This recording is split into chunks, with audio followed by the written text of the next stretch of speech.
مسیح میں آپ کی سلامتی ہو۔ ایوب کی کتاب باب نمبر 14۔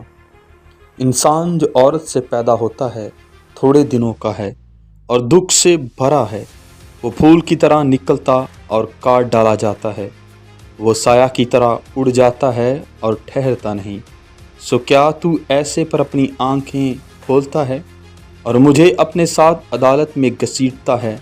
ناپاک چیز میں سے پاک چیز کون نکال سکتا ہے؟ کوئی نہیں۔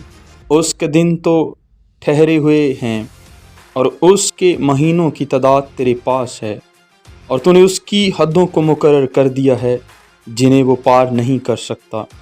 سو اس کی طرف سے نظریں ہٹا لے تاکہ وہ آرام کرے، جب تک وہ مزدور کی طرح اپنا دن پورا نہ کر لے۔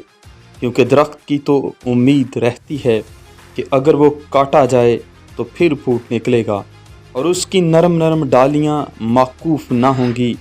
اگرچہ اس کی جڑ زمین میں پرانی ہو جائے اور اس کا تنا مٹی میں گل جائے، تو بھی پانی کی بو پاتے ہی وہ شگوفے لائے گا اور پودے کی طرح شاخیں نکالے گا۔